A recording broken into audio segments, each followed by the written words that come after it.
fucking cool. What up, though?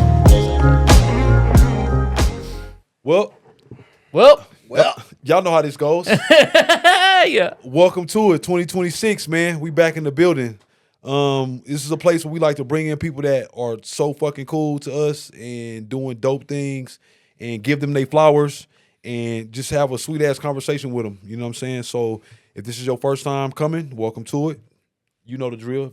If this ain't your first time, then welcome back, motherfucker. Welcome back. I'm your boy Lano, and I'm sitting next to my motherfucking brother, the dude with the biggest heart in the world, Jeremy Pape. Blackheart. Yeah, come on, what a plug. What a great, I mean, that's a great segue. I'm gonna let you take it from there. Yeah, we got Yonas in the building, bro. Yeah. We fucking we always gotta start the show off by giving you your flowers, bro. Thank you, bro. And you're just first of all, like when I think about you, I just think creative genius. That's like, I think how your brain works, how you're so meticulous about your art, bro. I met you at a young age, and you really inspired me to like put thought and time into my craft. And I think that you do that for a lot of people, bro. The people that are around you that get to create with you, you always are putting them to the next level. And I think that you represent our state really, really well. So I appreciate you, bro, and appreciate all the art you make, man. Yeah, man, shout out. Yeah. Wow, shout out to you. I mean, yeah. Thank you. I share those same yeah, that's a that's a bouquet of flowers. Yeah. Comment on the sheer breath of flowering. Yeah, man. The floral. Just to add to that, though, man, I remember I met you maybe 2 years ago, I feel like, and it was for the video shoot where you had everybody out there just taking you and Blake was doing the thing, and I was just like, yo, this is fucking dope, man. And then the first time I got to see you perform was at Blake's. Yeah, the love letter thing. The premiered it. Yeah, man. And I was shocked because I was like, damn, I didn't know what to expect from you. But it was like the level of passion that you convey in your music and your art, man. It was just like, hell yeah, this shit is special. And I think that deserves to be honored, man, because 100%. in a world full of, cutouts and copycats, like, it's special to see people who just doing shit from a real place. You know what I mean? That's real. No, yeah, I definitely, that experience particularly, too, that was for this video, A Dream Ebony, for a song. And even just that thing was like we had a bunch of beautiful black people come to the park and smile, and we just captured joy. So you have what came of it, which was that video, but just that experience in and of itself was super fulfilling. Yeah. And I think that when something like that happens, it's like kind of like locked in for life. Yeah, you know what I mean? Like, yeah, it's yeah. like when I seen you, we hadn't talked, but it was like right there. Just something Instant. happened. Yeah, You for sure. share, you know what I mean? Totally. Those collective communal experiences where you just make beauty Yes. as a community. Yes. You know, it's like a blood oath. It's 100%. Yeah. It's really powerful. And Yes. then that shoot, I mean, and then the fuck, I can cuss, right? Yeah. Fuck no, you can't cuss, man. Don't be on here fucking cussing. I know. It's like, that's a stupid question. Stupid fucking question. So that video, I mean, the thing was a love letter to Black liberation, which was sort of like, essentially, Blake had put together a film festival of independent Black filmmakers from all over the world who had submitted, and it was like a red carpet, and everybody came dressed to the nines. Yeah. And again, it was this thing. We all came to, and I remember, it was maybe 200 people in the room, but I don't think any of us will ever forget it. You know what I mean? And just the way, and then that night he premiered that video. Yeah. And I had never seen it. I trusted him so much. Wow. Yeah. Man, And just, we had so many conversations that he asked me, he was like, do you want to see it before? And I was like, So wow. I remember, and it was funny too, because that performance, I wasn't actually super stoked on how I did. So I was kind of crushed. I just felt like my vocals weren't on point that night for whatever reason, right? And so I was kind of deflated. And so he plays the video. And I remember it's like, when you see a music video for the first time and it's yourself, every shot matters. If it's perfect the whole way through it, but if it's like one or two things that rub you the wrong way, for sure, it's essentially ruined. So it's like, I'm watching it for the first time. You're like, oh man, don't I know hey, it, bro? turn this off. Hey, party's over. Like, and it'd be something mundane, like the artist doesn't like the way they look. Like even if the construct of the shot is magnificent cinematography, if the artist doesn't like the way they look, so anyone there was just so many factors of why this could have been disappointing, Yeah. but I also knew it wouldn't be. So then I'm watching it, and I remember it was like shot after shot. It's just okay, it's good, it's good, it's Yeah. good, it's good, it's good. And so we get to the end, and it was perfect, right? Sweet. And I Yes. just exploded, like tears just shot out of my face. And I remember everyone around me, lots of people, even thinking about it now, I get emotional. Like people were crying, and it's like Yeah. people were rubbing my back because I couldn't even talk. And then we had to go on stage, and I couldn't even, and it's like the payoff. Yeah, totally. You know what I mean? It took 9 fucking months. It was like a child. Dude. It Yeah. took 9 fucking months to make that video. So it's like, Jeez. I would say, obviously, the end result is the payoff in a lot of ways, but more importantly than that, the fact that every experience making it Yeah. was really beautiful and really communal. There was stuff Yeah. I wasn't even there for. Like I saw footage of Vibes in the Park. I wasn't there for when Blake did that, or he went to Skate City and he shot that. And I remember, like, for instance, there's a shot, in Vibes in the Park, where just people are dancing, and I just remember being like, this really happened. Yeah. You know what I mean? And it was Totally. like, it was just so. Yeah, Yeah. I would say that It was special, man. it was special. It was really, we shared that, and so the fact you were in that. Yeah. I just say all that to say, you know what I mean? Thank you. Yeah. Thanks. You really, I owe you, big guy. Yeah. I owe you. yeah. You know what I thought was also cool about that, man, is the connection I saw that you and Blake had, right? Like the level of brother. you could tell like it was a real support that you two have for each other, right? Like just how excited he was and how excited you were, and then to see you guys embrace. And you know what I mean? And then just get to see you guys give each other flowers in front of a room full of people. I was like, yo, this is dope, man. This is a real brotherhood that these dudes got. Yo. It wasn't like a, and so often in art things can get transactional, right? And it didn't seem like that at all, right? It didn't seem like it was just like, oh, this was just some business that we did. It just seemed like fuck it, we sat down and we wanted to fucking do something, or somebody had an idea and was like, hell yeah, I want to be a part of that. Yeah. You know, I could talk forever about Blake, Yeah. And he deserves that. Yeah. But, We love Blake. I would say one of the things about that night is like, so he was clear on the other side of the room, right? And so it finishes, and he stands up, and I can tell he's looking for him. Looks right at me, and he's like weeping, and he just comes up and gives me this big hug. You know what I mean? And it was just like, I was like, these two big motherfuckers. yeah, you know what I mean? Damn, it was, you know what I mean? It was, it's like one of them type of things. Where it's just like, you pray for this. You pray to meet somebody Totally. who can finish the sentence. Yeah. Because one thing I'll say about, ultimately, the greatest compliment I can give him is I make the songs. I'm happy with the songs. When he makes the music video, I like the song more, to the point where it's like, when I listen to it, I prefer to watch. I prefer to listen Yeah. Yeah. to the music video. Yeah. Something about even this chemical just because I can't really articulate why, but I Totally. could just say that in a real way, it feels like he finishes Totally. Yeah. the songs. No, this is a special thing. I got this with this dude right here for sure. Yeah. It's like I could give him the song, and then he was like, all right, cool, boom, boom, boom. And then I'm just like, yeah, Good work, us. this is good job.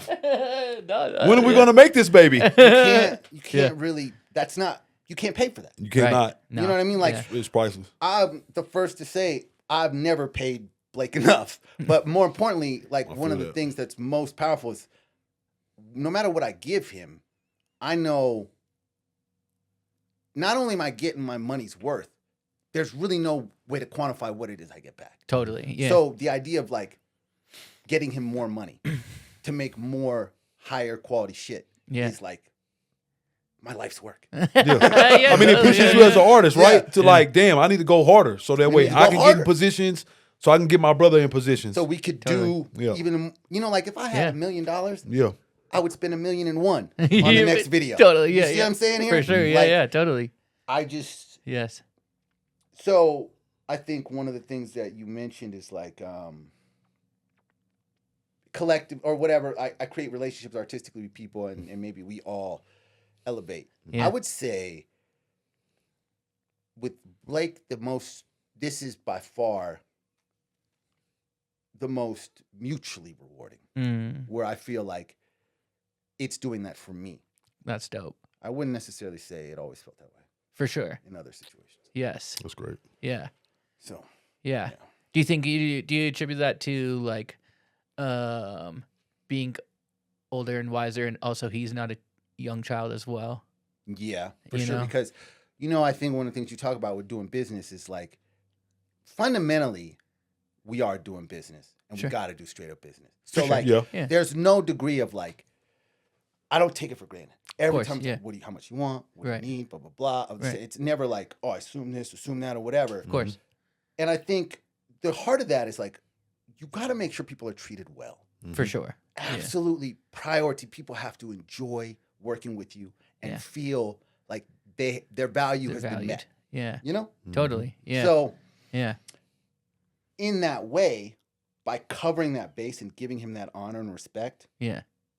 it becomes more than business. For sure. You know? Yeah. Because the transaction, when we think about a transaction as being something a negative thing, it's because it's single, one for one. Mhm. But recurring transaction is synergy. Totally. Yeah. That's a great way to. Yeah. I like that. Yeah. For sure. Totally. Wow. Yeah. And then then when you're doing it multiple times, then it feels like you guys are building something bigger together, as opposed to just him coming up and being like, I'm just making visuals for this track he's about to put out. It's like now you guys, like at least for me, it's like, oh, I can't wait to see what those two do together. Like when you guys work together, I'm always like, oh, I know this is going to be a great drop. And I think it like you said, makes me want to go harder, where it's like, if I didn't have this really fruitful artistic partnership, Yeah. I don't know I would be as inspired. Totally. You know, I don't know that. Because one thing I'll say is that obviously you want to try to get material goods from this, Sure.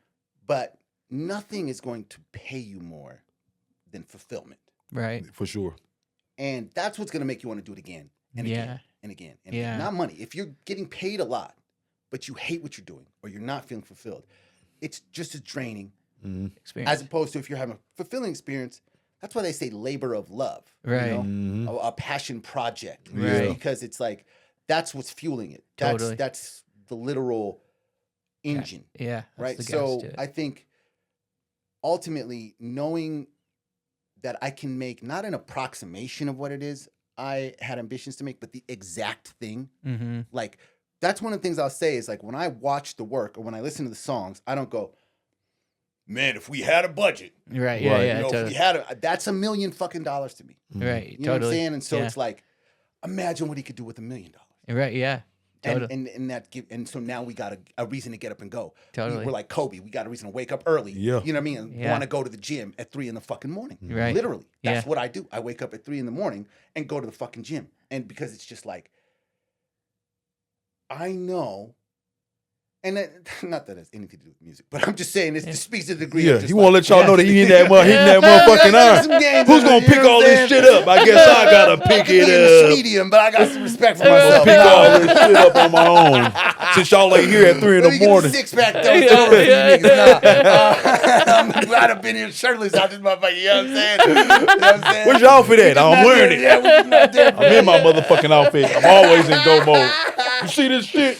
That's the best shirt is no shirt. Yeah, You know what I'm Yeah, saying? yeah, yeah. You know what I mean? I don't remember one thing Tupac ever wore. Yeah, right, yeah. Boys in a bathtub, butt ass naked.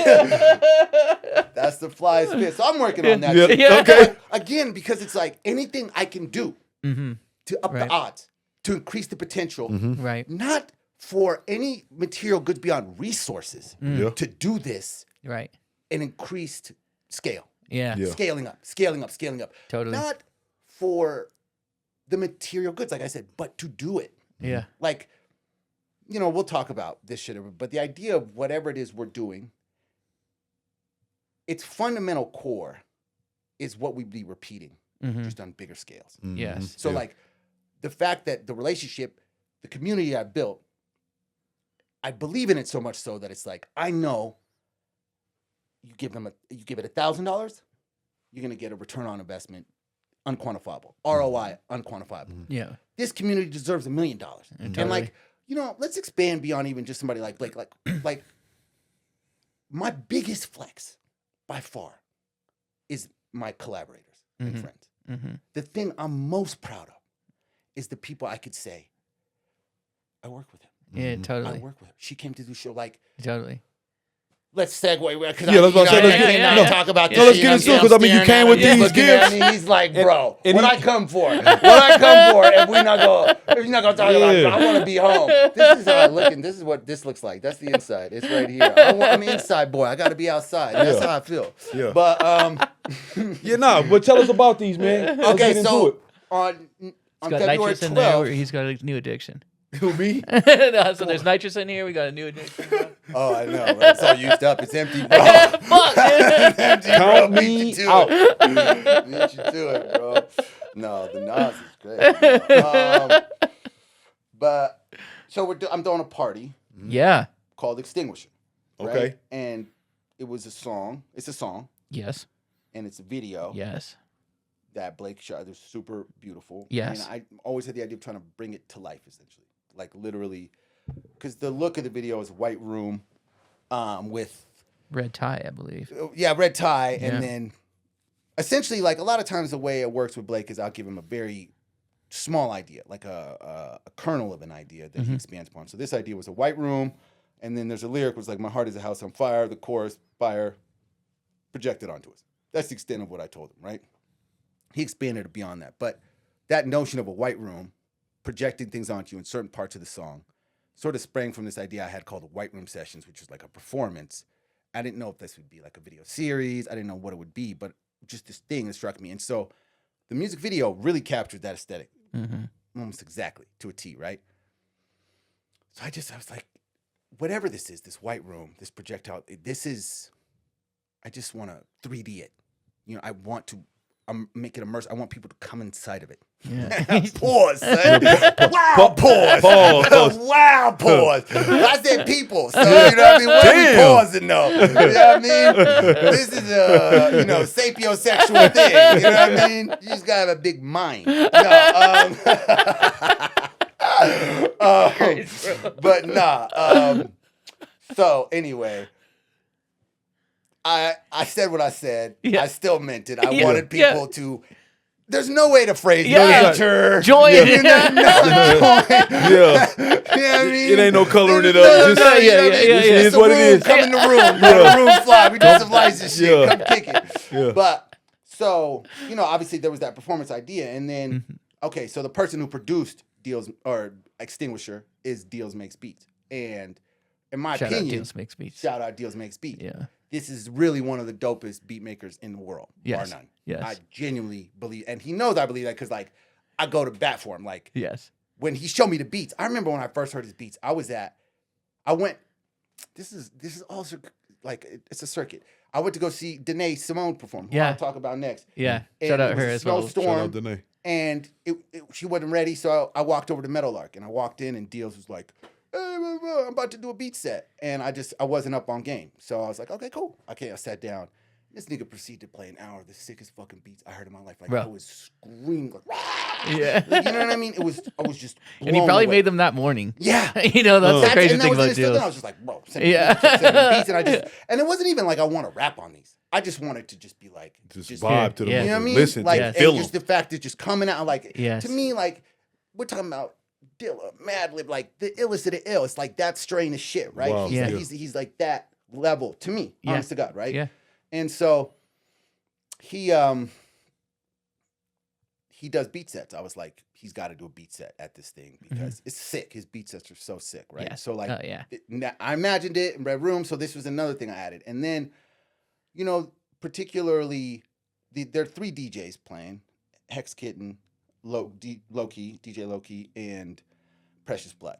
And all these people are like super important to me in their own particular way, but also just what they do on their own. So like, for instance, Hex Kitten, like, before I'd even met her or knew of, I just used to follow her and just see the DJ sets, and it's just like, the mashup. She was it was always super Sick. amazing, right? Yeah. And then Yeah, she she was. did Love Letter, and we met for the first time, and I just remember being like, I super like this person. Yeah. Actually, it was really funny when we first met. She was like, I thought you were taller. And I I really liked that. Yeah. I found it to be very charming. My response was 6'1" is a very respectable height. Yeah, right. But actually, I thought it was, I don't know, just after that, it was like, boom, we Yeah. locked in. You know what I'm saying? Yeah, And totally. so, and then she was just a really, like, she's somebody I send demos to. I'll be like, yo, what you think? You know what I'm saying? And so she was a vocal supporter of Extinguisher. And then when it came out, she was just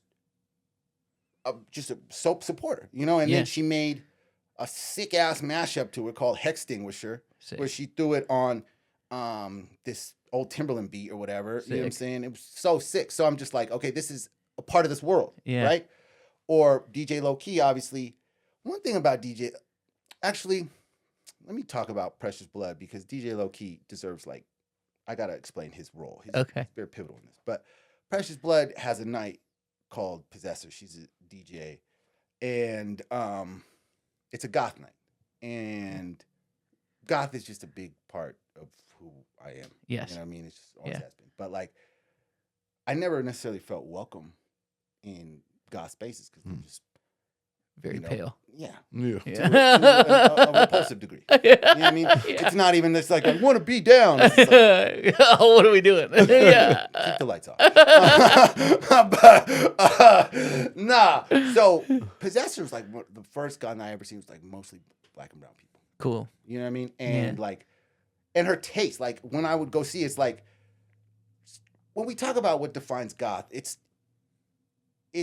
extends beyond like Black clothes. Yeah, vampires. Yeah. It's just a certain straight. Like I find goth in 666 Mafia. You know what I mean? Totally, Or like yeah, also, 100%. or like in Memphis shit, or in certain type of soul, type of R&B. It's just a darkness. I would define it as an obsession with death, an obsession with romance, an obsession with the color black. So if you hear any kind of music that has an obsession with these three things, it's got a large goth influence. Yeah. So like for her to understand the R&B, the rap, all this other shit, like I never seen that until I went to Possessor, right? That's sick. And then this is somebody else who was like, she saw a Dream Ebony, and I didn't even know this person. I hadn't met her yet. And some roundabout way, I met her or her boyfriend or something like that, and she told me, she was like, yeah, my girlfriend saw that video and cried. Wow, and I was like, okay, you get it. Yeah. Locked in, right? Totally, This is before I even know you. You're locked in. Right. We're gold. Right. And then Extinguisher came out, and she was like, loud. Oh my God, this shit banging. This shit's banging. You know what I mean? It's the DJ. So it's like, okay, you're part of this world now. Totally. You know? And then DJ Low Key is, you know, we're talking about a party here. And throughout my life, growing up, the person who's thrown the most legendary, consistent parties in my life is DJ Low Key. You know? And we're talking about here, LA, wherever. Like, we're talking about the solution, we're talking about goodness. Yeah. We're talking about, but beyond that, I would say that we grew up together. Yeah. You know, base mentalism. I mean, and I would say he's always been, the best way to put it is like a source of truth. You know, like when I first met him, I showed him my music. He was like, yeah, the beats is cool. You know what I mean? Yeah. He didn't gas me. Right. And then like even throughout time, like I always show my music. If the shit was rocking, he'd be like, this shit rocking. Yeah. If the shit wasn't rocking, he'd be like, this shit ain't rocking. Yeah. Yeah. That's my man's. Totally. That's your fucking man's. You know what I mean? To tell you shit. Totally. So like, the Extinguisher came out, and he was like, this shit is fucking rocking. Hell yeah. And so he actually was like, hey, I was thinking about trying to do some more. He had me come out and play Goodness, you know, which was hella dope. And then he was like, I'm thinking about doing some original. Like maybe could we do something? I had told him about the idea, and you know, like, man, he put shit together. He put the play together, and so I love that. And then I'm gonna just keep waxing poetic because these people are fucking amazing. Like I said, I'm gonna talk about other people because they're my biggest flex. But like, then the idea of what we're talking about, the projection, right? Blake is the visual. He's basically like the visionary of my visuals. Yeah. So he had to be involved. But then the other guy who's doing the live projection, his name is Cosmic Dami. Okay. And he has this thing called Lighthouse, or like he's part of this thing. They do these things at Two Moon. He's doing like live projection with like colors and like it's fucking crazy, right? So like this is an artiste. You know what I'm saying? Combining these two together. Who knows what they're gonna do together. Totally. These are two magnificent individuals. And then, you know, and I'm gonna say this as I wonder even sometimes as much as I talk, it annoys her how much I'm like, yo, this this is my favorite recording artist. But like when Danae was like, I will host it. Yeah. First off, like Danae was in the Dream Ebony video too. And when I tell you, this person showed up for me in such a way. It's like it was tall grass. She was in a skirt. It was covered in mosquitoes. Oh, I know she caught Lyme disease. I know she was out there complaining like a motherfucker. I mean, to the degree where it was like, it was nuts. Yeah. The circumstance I put her into. Hell You know what I yeah, mean? And she Danae tripped out. and shit. And then when she would say no, she'd be like, anything for the shot. Hell yeah. Oh my God, you might Yeah. be for real. You know what I Yeah, mean? sis. Yeah. Like showed up for me. Like Yeah. so like and then so Cause y'all had her laying in the motherfucking shit. I was like, yo, I you know what I know mean? I y'all thought about fucking it lying. later. I was like, what if, you know what I mean? What if like she got Danae. Lyme disease or something crazy, just Yo. the fucked up shit, the tall grass, you know what I Yeah. mean? They got the mites and shit, but it's just like niggas trooped it out for me, for real. She I trooped need it to out. see that B-roll to that. Dude, I need to see them cuts. Yeah, for sure. Like I have one footage where like, it's like you gotta walk across, right? Yeah. And so it's like before walking off, she's like, "Ah!" Oh yeah. and then No, she's action. crack. Yeah. Oh yeah, it's gonna Just turn the it on. walk. Yeah. Cut. Oh yeah. Oh yeah. That hey, I love Danae Professionals. with a lot of my heart. And I know off the camera Danae be crashing the fuck out. But when it's go time, she go. Like she go. She When go. somebody So show up for you like that, you know what I mean? So That's tight. yeah. But like I said, her music, her artistry, like I'm not being hyperbolic when I say she's really one of my favorite recording artists, Yeah. if not the, because her records and her vocals on her records, they're fucking magnificent. Mm-hmm. These songs are fucking magnificent. When we're talking about Toxic Love, we talk about Crown, Oh, sure. we talk about 444. She got a we great talk about pen. Ring- Pen, oh my God. It's just like, it's not on no local yokel shit. Right. You know what I mean? Like, Yeah. I put her up with anybody. I'd be out in the world, I'd be gassing her. I'd be gassing her. So, like, for somebody like that to be like, yeah, I'll host your shit. Yeah. You know, it's just like, you can't tell me nothing. Yeah. Yeah. You know what I mean? Yeah. And so, like I said, like, for this to come together, the way it came together, all these people, to again, the experience already won. Yeah. Totally. Yeah. You know what I mean? Totally. I've already won. This Yeah. is cake. Yeah. Yeah. I think that's what makes a person rich too, man. I am wealthy beyond measure. Yeah, bro. I think that's what really makes a am, person rich. bro. The relationships you have, the impact is like, it's really like the way people show up for you says a lot about you. You know what I mean? And I think that's important to just not skip over that part of just like, I don't think people would do those things especially at the level of which we know that their talent is. They wouldn't just do this shit just to be doing it. You know what I mean? So I think that speaks so it's like, volumes. that's what I'm saying. It's like the biggest compliment. Yeah. You know what I mean? Totally, yeah. And like, I'm gonna be real with you. Obviously, we want to get the gold or whatever. We're trying to, whatever the accolades, accomplishments there are Right. to get. We want to get them. But I want for nothing in a sense of like, I realize my wildest dreams Totally. fully and totally Yeah. artistically, Yeah. constantly. Yeah. Yeah. So the rest of this, Just victory laps. Yeah. Yeah. Just and extras. that's how I make sure. Yeah. Because I think a lot of times, because we've talked about, I have eras, where's the Pirate Signal, Right. or Black Hearts, and then this. And I think the gulf between the Black Hearts era and this was I really became disillusioned with what this was all about. Sure. Because I think when we talk about being a creative, we do this because the absolute happiest place to be is the creation. Yeah. This can go unpoisoned. This Mhm. cannot be sullied by the industrious machinations that surround it, that attempt to intoxicate it. So Totally. we really have to protect that. Yeah. And when people lose sight of that, Yeah. they quit. Totally. Because if you still have that, how can you stop? It It's when totally. you lose that, Right. And Yeah. this has nothing to do with sales or anything. That if you're going home and you're making the exact art you want to make, Yeah. you're wealthy. Totally. Totally. Like that's a payment Yeah. that you can't get. You can only give to yourself. Totally. You know? Yeah. So Yeah. that's where I'm at. Yeah. The shit is going at exactly as I want it to go. That's and great, it's man. because of the people. Totally. Mhm. Yes. Because I would say too, one of the things I learned was that it's people before art. Okay. Yeah. People most importantly. The Yeah. relationships we have, the art comes from the people. Yes. Agreed. So Agreed. the notion of somehow you would squeeze or mistreat or abuse or somehow squeeze better art out of people Right. by not absolutely treating them is Insane. it's insane. Yeah. But it's commonplace. Yes, in the machine. The machine, the notion. Yeah. I think a lot of times we talk about the tortured artist. We talk about the, the enfant terrible. You ever heard that? Like, you know what I mean? Like you act like a little bit. You're allowed to do that because I'm a genius. And, Right. Kanye West sucks type. to be around me. Yeah.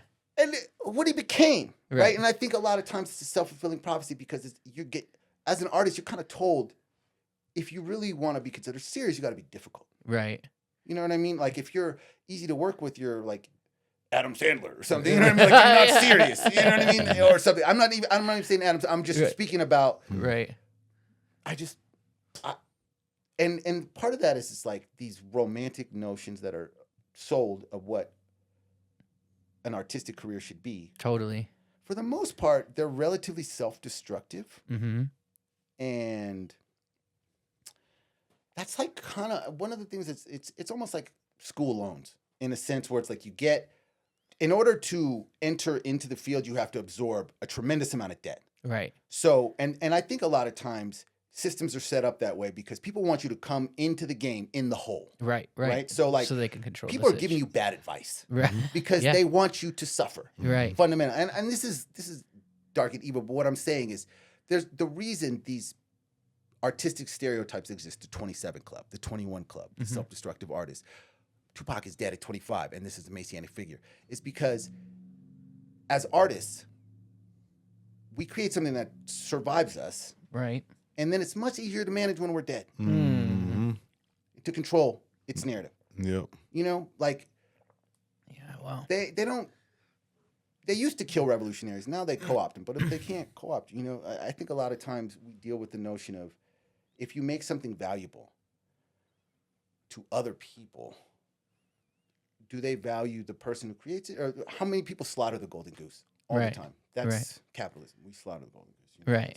That's the business part. So when you talk about our interpersonal relationships, whether I'm talking about Blake or any of these people, what do you need to feel good, to be taken care of? Right. First, if a motherfucker tell me, oh, I'm not up to it, but I'm going through this, that, and the other. Oh, blah, blah, blah. If you're not good, it's not good. Totally. Yeah. That's it. Totally. You know what I mean? Like, this is not going to happen from treating people poorly. Totally.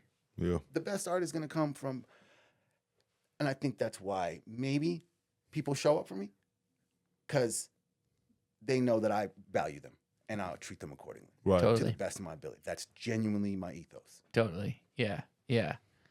What's dope? How do you think that do you feel that you learned that through your different evolutions, or do you think that you And I would say I always thought I was doing that. Sure. But I would say the difference between myself now and maybe myself then is that if I wasn't actually taking care of myself, how could I be meaningfully doing that? Mm-hmm. Yeah. So I was in myself a holding pattern of self-destruction. So the actions I think I'm engaging in, Or doing the same thing. Yeah. Yeah, wow. so I like to use the language of God a lot. I'm not religious at all.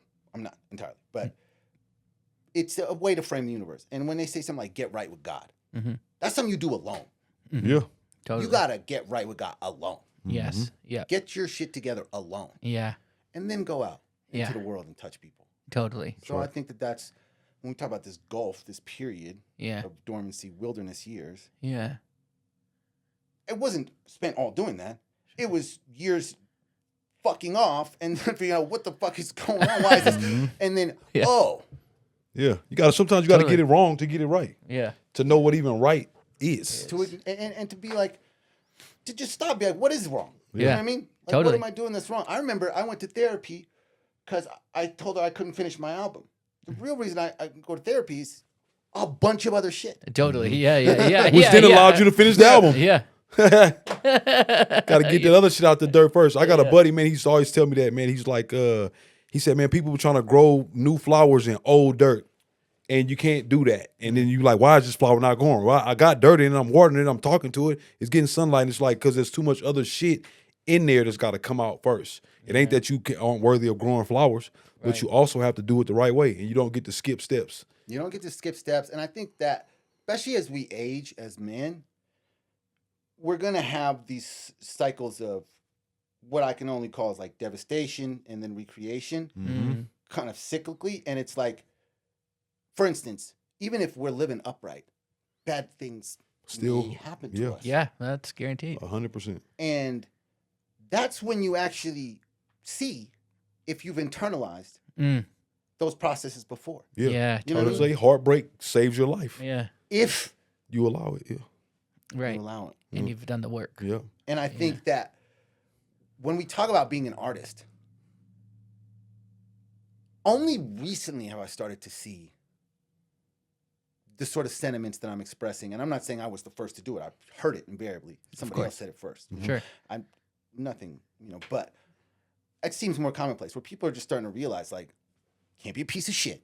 yeah. You heard that? Yeah, You can't be a classic rule fucking- number you can't one. go Yeah. around fucking people like Yeah. there's this notion a lot of times, and I think that it's romanticized, this notion of like, I'm so talented that You're right. it compensates for how much of a piece of shit I am. You know, Yeah. you're just a talented piece of shit. Yeah. And Yeah. the truth for you, bro, there's not enough talent in the world to polish a turd. Yeah, A turd no. is a turd. Yeah. You know what I mean? Totally. Yeah. You know, It's so still like shit. Yeah. you're a piece of shit. Yeah. And so like abusers, you know what I mean? Like Mm-hmm. any of these things that just like think about the 90s. That's one of the eras that get super romanticized. Mm-hmm. Like I'm not checking. I'm like when people talk about the Me Too era, right? Like to me, everything before that is it's like, I don't know. Y'all were up to nonsense. You're now right. y'all can't be up to no nonsense. Right. You know You're what I right. mean? Yeah. Like, I'm supposed to be looking at movies like Natural Born Killers or weird shit like 90s. And I'm not saying 90s Nails at all, but it's like sort of this romanticization of dysfunction. Totally. Yeah. And when we look at the legends of the 90s, they're dead. Right. The ones who survived are just sellouts. Right. Or in jail. Yeah. Or in jail. Yeah. You Burnt know out. what I mean? Burnt out. And it's like, I think our generation, particularly, look at the shit we deal with. You know what I mean? Like, we've sort of fundamentally lived through the complete devaluation of our art form. Totally. But yet, there are more artists than ever. Mm-hmm. So the ethos here is not get a bag. Right. There's something different in the air. Totally. Yeah. And I think, you know, when we talk about what's going on in the world collectively, Mm-hmm. it's messy. But Yeah. this is a reckoning, Yeah. you know? Yeah. And like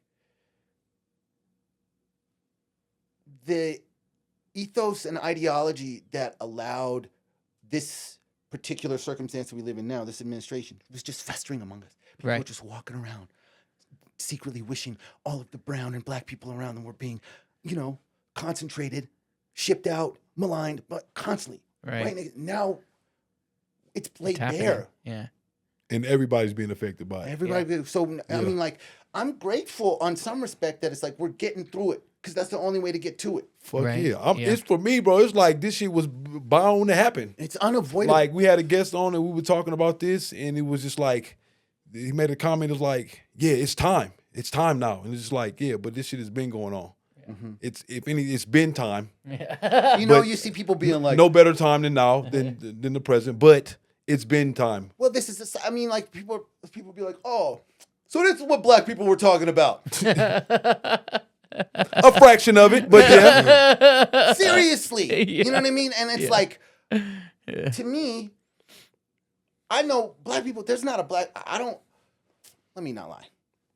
On the internet, I see weird tacit support of this nonsense from black people in my life because black people know it's internalized. This end of the struggle is solidarity. No question. Right. You never got to worry about black people having solidarity. Right. So there's this thing of like, and it, even when we talk about Palestine or you know, all these, it's like the moral compass of this world and this country is black people because we're the only people who don't benefit at all from the machinery that runs it. Right. Whether we're talking about patriarchy, whether we're talking about capitalism, whether we're talking about white supremacy, black people benefit from none of that. Right. And so in a lot of ways, we perpetually stand on the right side of history, but the rest of the world has to come over here too. Totally. Yeah. Yeah. And so when we talk about things like Black Lives Matter or this, that, and the other, I think for some reason, that wasn't enough for people to go, the core is rotten. Mm-hmm. Hopefully this is. You know? The Yeah. core is rotten. Yeah. At the end of the day, this nation is built on certain ideals that contradict its demographic makeup. Yeah. Sure. And that's what the war is about. Totally. Fundamentally. There's a group of people who are like, no, it says here. Right. Yeah. 25th of May. Yeah. I'm 6'1". What are you talking about? Yeah. Yeah. But it's, I mean, I would say one of the things that fundamentally aligned or aligns everybody that I'm working with is our politics. Mm-hmm. Mm-hmm. Period. Yeah. It's not up for debate. Yeah. That's what I mean about people first. Yeah. You know what I mean? Yeah. You could, I don't even know, I wouldn't even know if you were dope Right. if you were on the wrong side of the line. Right. And people be like, love everybody. No, You're right. no. Yeah. Fuck some of these There's motherfuckers. ops. Yeah. There's Yeah. legit ops Yeah. out here. Yeah. Yeah. Fuck some You know of what I these mean? motherfuckers. It's Totally. like because I don't hate people. Right. I hate systems Sure. of inequity. Yeah. I hate ideologies. But systems are propped up by people. Right. Like when we talk about, like for instance, Luigi Mangione, Right. when he did what he did, the person that he murdered was reflective of the system. Correct. Yeah. Or I don't even want to use the word, but let me rescind that. I'll wipe that. Sure. Whatever happened there, this You- person, like there are these people who operate as the machinery, Right. stratifying things, stratifying people by their demographic makeup. They just live in the shadows, and they are the system. They are the infrastructure. Right. And these people, ultimately at the end of the day, like they're the bad guys. Right. You can't ask me to have sympathy for somebody who's made it their life's work to fuck other people. marginalize Yeah. entire communities. Totally. Right. You know, Yeah. like I don't. Because at the end of it all, there's a Yeah. choice, right? And even though Right. if it wasn't this guy in position, they get somebody else to do it. But still, it's like for you to choose that side of the line. Right. And I mean, it think makes you guilty. we've seen the end of. I mean, like seeing exploitive people win. We did that for a long time. Yeah. I think we're seeing a lot of reckoning with exploitive people winning. I think this guy, currently this administration, something's, you know what I mean? This is, but like most tremendously exploitive sort of, like a lot of people have fallen in our lifetime. People who seemed like, you know, black and white people, you know what I mean? All sorts of races. Like there was a lot of reckoning. I think even when we talk about how I do my own practices, I can't exploit anybody, Right. period. Yeah. You know what I mean? Like, Yeah. it's more important that everybody feel fulfilled than we make a profit. Yeah. Actually, I don't really believe in profit. You know what I mean? I believe in making more resource, put it back in. Sure. But the idea that it's like, okay, we made $1 million. I put in the lion's share of this money, so I'm going to keep, you know, $1 million. Right. That's capitalism. That's, Sure. that's Right. grass. Then you're stopping the You creation. know, profit is kind of theft in that respect. So Yeah. I think that in a lot of ways, like the ethos that I have, I just see and I feel like that's how everybody feels. I don't even like when we did Love Letter. It was like Blake was like, we just got to make sure everybody gets paid exactly what they want to get paid, Totally. what they ask for. Right. What do they ask for? Pay Right. them what they ask for. Yeah. That's it. Yeah. You know? Yeah. Hell no, I didn't get no fucking check. No, I'm just playing. No, I mean, don't No, get me- no. That's the ethos. No, though. That's no. how it used to be. I used to be that way too. Yeah, no, I'm talking shit. For me, it was for me just to clear that shit up because I don't really think I'm like, what the fuck, bro? Somebody got me the voice of reason. Using the video for Can someone pay me, please? 0.5 seconds. We got something for you here. Fuck you, Leno. No, because I mean, for me, it was a space of the currency for me was community because I was in a space of stepping outside of what I had known, and I was like, I got to get outside. It's kind of how that even landed in my lap, right? To even be a part of that, to even be invited to that. And I'd already been thinking like, damn, I need to get outside and go get with the people and do more things that don't necessarily center around me and go be a part of the collective. And then me and Blake had worked prior to that, and he hit me up and he was like, hey, man, doing stuff. I was like, yeah, fuck yeah, bro. This is kind of shit I'm looking forward to. And I was like, I need to immerse myself into spaces where I don't know people and go get to know new people. And I met a lot of fucking cool people, you being one of those people. And it just spiraled into a whole bunch of different things. So I just think the currency can look like whatever you need in that moment. If it's money, then say that, right? But if it's the social aspect of it, then maybe that's what you need, and maybe that's going to fulfill you in some way, because again, it's about the fulfillment. And for me, I felt fulfilled. So I think it should look like whatever the need is for the person is how you get paid, because some people might just I just needed somebody to talk to, man. I just needed a fucking sandwich, right? For sure. No, for sure. I mean, I think when you bring that up too, because like to some degree, the stuff that we do for free, I heard somebody, I think Russell said this, the stuff that we do for free a lot of times, that pays the most dividends sometimes in your career. Totally. But also because it's the stuff you want to do. Mm-hmm. Yeah.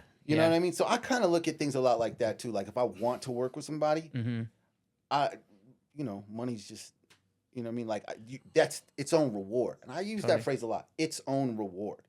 Because I think a lot of times we talk about, I just think the bag comes. I'm betting my whole life on it. I'm literally betting my whole life that if I do what I'm supposed to do, I'm gonna get what I'm supposed to get. Totally. Yeah. If I am true, and like when I say true, like I'm not talking about people in the sense of like, I don't expect the universe. I expect some truth from the universe. I expect some reciprocal rhythm. I expect the energy transfer. That's just the universe I'm living in. Like, and I think there's always skepticism. There's always doubt. But I can use the anecdotal evidence of my life that when I poured in, sort of for the sake of pouring in, I lived in abundance. Yep. And I'm gonna get that in return. Yeah. You know? And I didn't worry about that. Totally. You know? So like when you say get what you need, I just kind of need that. Yeah. You know? Yeah. I need to feel. The older we get, the less I have time for shit I don't want to do. For sure. Yeah. And like I said, in the interest of protecting the creative effort,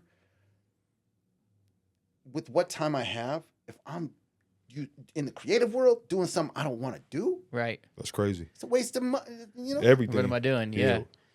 Time is the only finite resource here. Totally. Yeah. Yeah. And I think too, like it doesn't need, when you say like get in the bag, I don't think that you mean like I need like $1 million. It means like are my basic needs met, so that way I can continue to create. Yeah. You know, because especially from a place of like passion and excitement and fulfillment. Like I said, I would just do more. Yeah, totally. Right. You know what I mean? Like I don't know what I would do with money. Right. Besides make more stuff. Totally. Yeah. Totally. Yeah. Just be like, oh, it's there. Yeah. Going back to bed. Yeah. That was a good day. Going back to bed. It's there. Yeah. That's what a fucking waste. Totally. Yeah. But that's because that's the thing about money is fake. It's just an abstraction for resources. Sure. So when a nigga hoarding money, he's just hoarding resources like water rights. Right. Yeah. You know, like why do you have water rights? Right. Yeah. Especially on the rain. Yeah. Fuck you mean I can't collect rain? That fucked me up when I've learned that. I was huh? Y'all got us all fucked up. Y'all got us fucked up. Yeah. How deep it go? Yeah. Right. You know what I'm saying? And I think that, okay, I want to be very clear here that the rampant destruction that is occurring is unacceptable. Certainly. By every measure. Yes. I think we I'm can all not agree like- on that. Yeah. I'm not some sort of accelerationist. Yeah. It's like, let it all burn. No. The quicker the better. No. Not at all. Every human life. You know what I mean? Like, Yeah.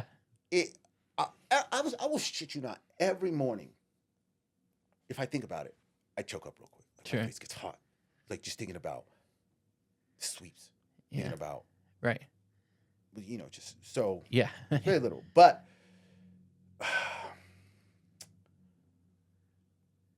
I don't know. I think that, like, ultimately, at the end of the day, like, shit was never sweet. Totally. Yeah. And so acting like this is in some way, shape, or form not like symptomatic. You know what I mean? Like shit was never sweet. Like you're saying, it the wasn't core was never already fucking rotten. Yeah. sweet Yeah. here. It We're Yeah. was also all- like, now we all know shit is Right. not sweet. Yeah. Right. Yeah.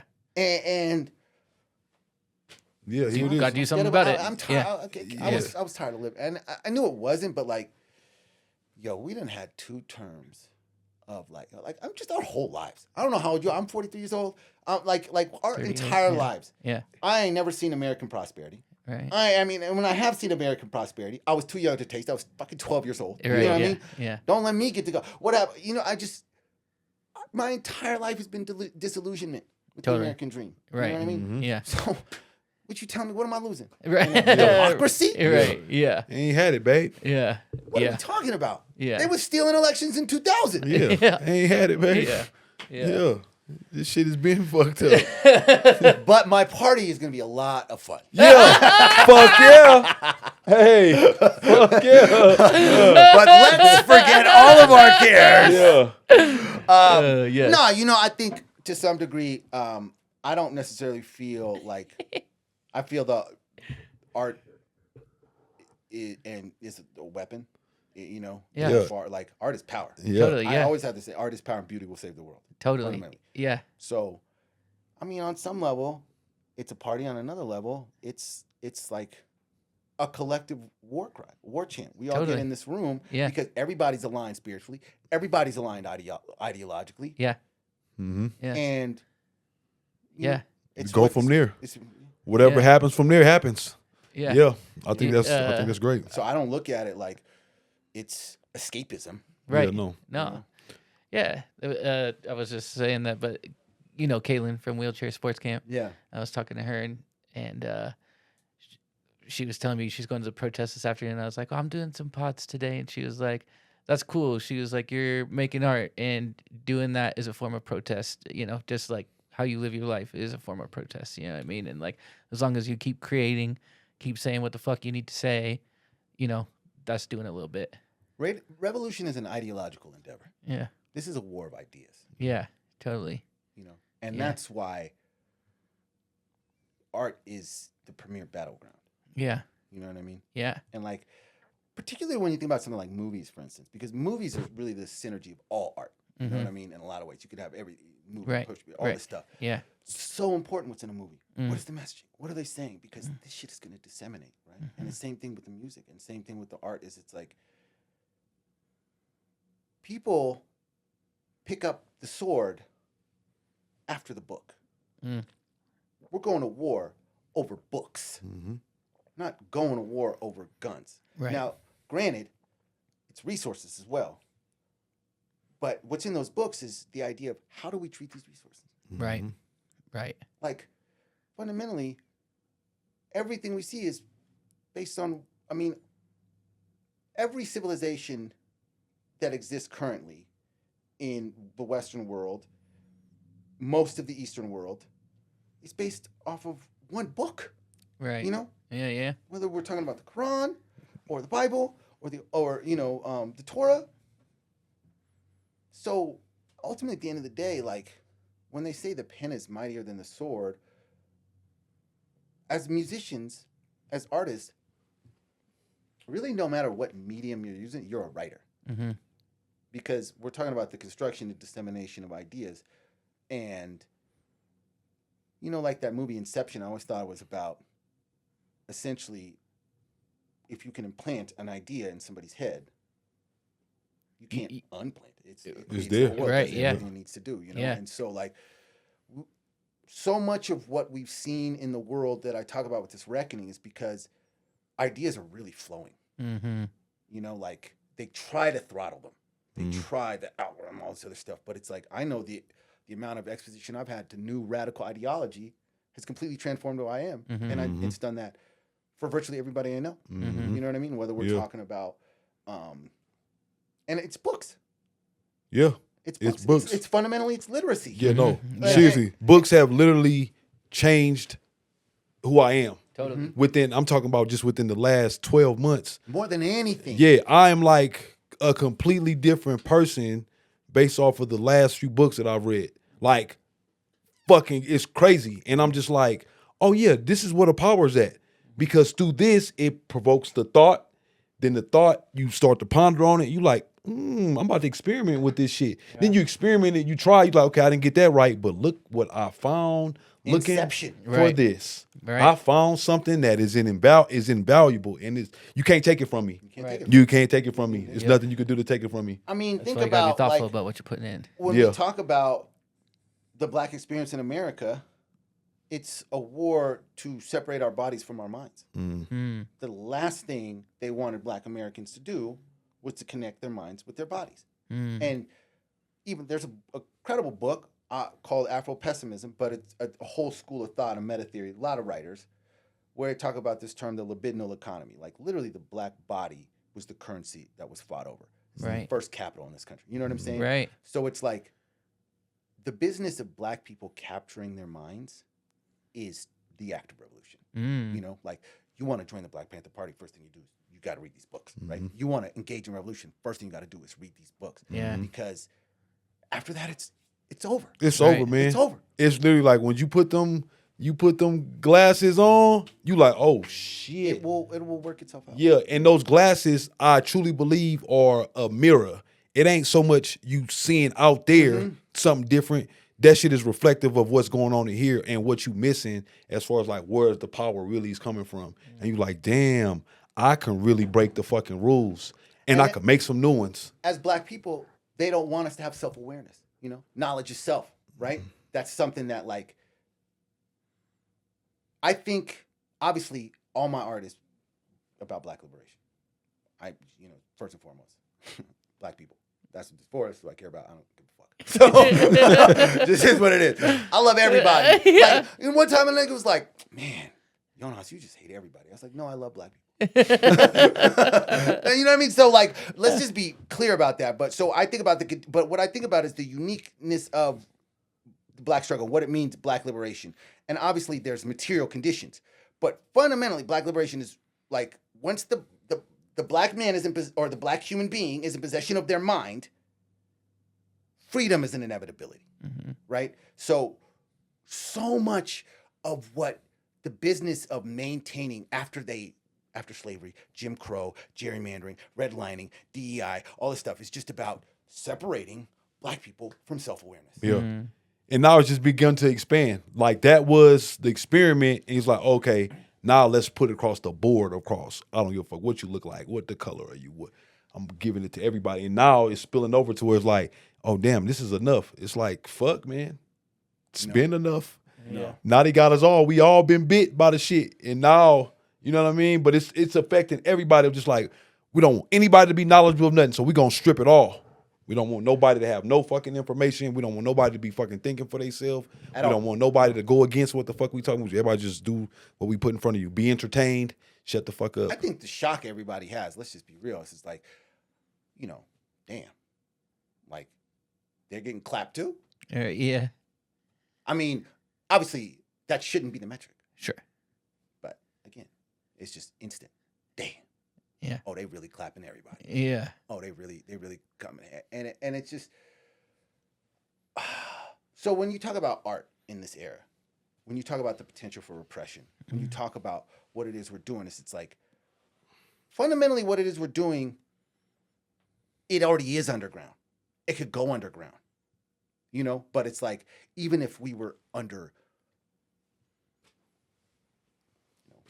military rule or whatever, I would work twice as hard to make something like this happen. Totally. Right. You know what I mean? Yeah. I would risk life and death for this. Yeah. Surely, to throw this extinguisher right. And that sounds hyperbolic, but what I'm saying is like, this is what I can do. Right. This is my contribution. Yes. So I'm going all in. And when I'm like, this is what I don't necessarily. Enrichment. What does enrichment mean? What does wealth mean? What does and it's like, I think I don't look at it as a possession. I look at it as an action. If I'm doing what I'm supposed to be doing, and I think when I think about what I'm supposed to be doing is, it's like, we've been given gifts.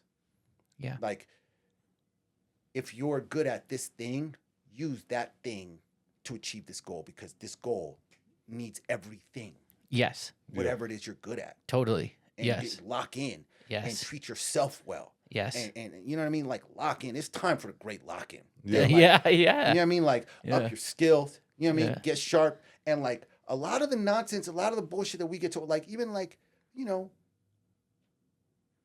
drinking, drugs, all this other shit is just like, I don't judge anybody. But you know, like ultimately at the end of the day,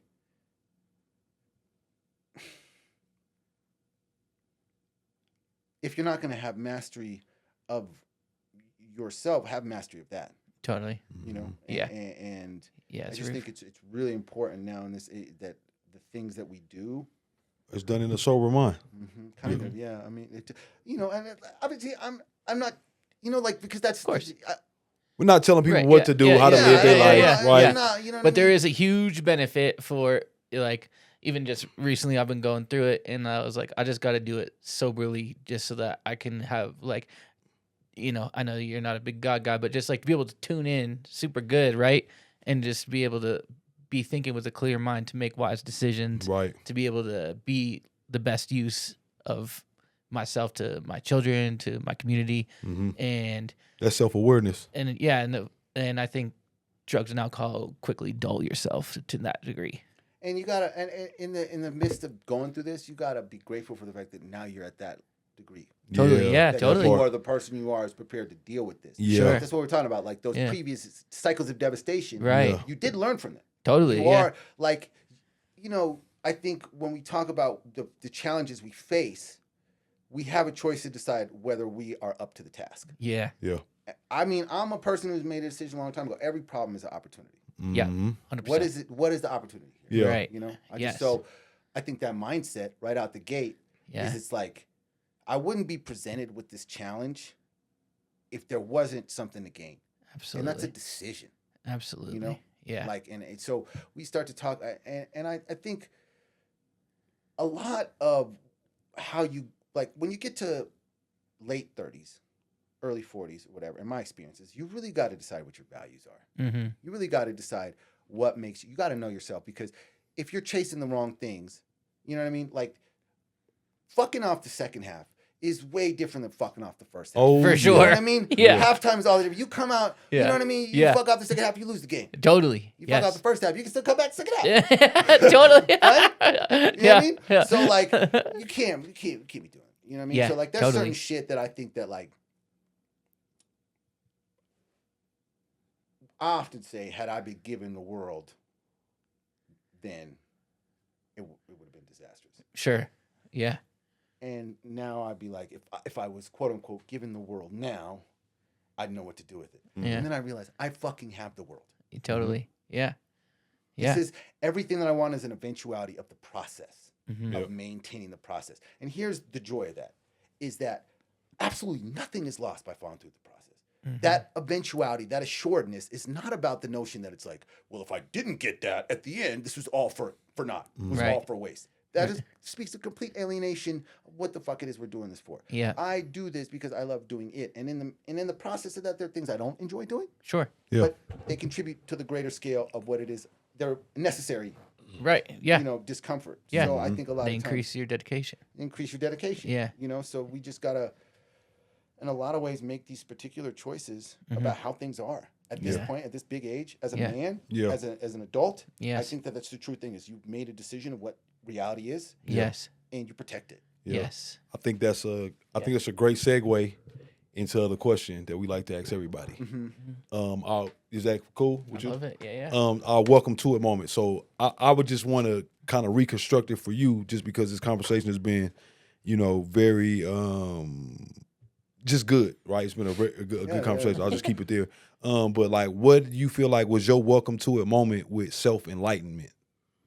Like, because I feel like you speaking from a place of enlightenment, and I think enlightenment is a space of like when you become aware of self in the world. Like, to understand is to understand, to give. I think understanding is something that you offer to people, right? I'm understanding whatever's going on around me. I understand how it's gotten like this, but I think to be enlightened is an internal thing. So like, what would you classify the moment in which you was like, damn, it's fucking clicking now? That is a good. I would say it happened in stages, Mhm. but the dissolution period ended with one song, Mm. and basically it's a song on this album called Faven, which is the first album, and it's called Macaroni, and Great food. yeah, You love it. great food. But it was the sort of thing that was a breakthrough moment artistically, and I remember first off, the person who helped write this song is the guy I work with. His name is Nick Bassett. Again, this is another super flex. For a long time, I was obsessed with this band called Whirr. WHIRR. They make this particular kind of rock called shoegaze.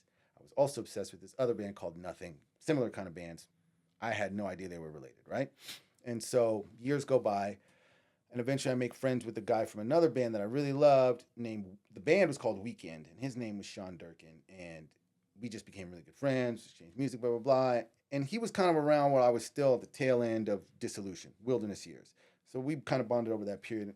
Around the time I decided to kind of get my shit together, for real, I mentioned he was friends with Nick. I knew he was friends with the guy from that band. And I was just like, what's he be doing? He's like, oh, he's actually a producer. And I was like, you think maybe you'd introduce us, right? So he's like, yeah, actually. And so he introduced me to this dude, Nick Bassett, from this band Whirr. And like I said, this was my favorite band in the world, right? This guy is my favorite guitar player. He's the man, right? I'm like, you want to help me with my album? And he's like, yeah. And he listened to my shit, blah, blah, blah, right? And he's like, yeah, I'm down. And he works on rock normally. So I'm doing this other type shit. I don't know how it's going to work. But one day he sends me a voice note, and it's him playing guitar, just a voice note, And it hits me. No one, had ever written a piece of music for me. All my shit is samples from different records, all this other type of shit, right? So, like, that is huge. And then also, this is literally my favorite guitarist. Yeah. He made this song for me. Yeah. I think at some point that felt like the world saying, you did that work. Mm-hmm. You know what I mean? Yeah. So just receiving that thing, because like I said, it wasn't an approximation. I had sampled this guy a million fucking times. Yeah. And then just the way he plays this, it's like you can hear it's him. Yeah. Yeah. So from there, like I said, everything. It clicked. Yeah. Yeah. It was a welcome to it moment. Mm-hmm. That's dope, man. Fuck yeah.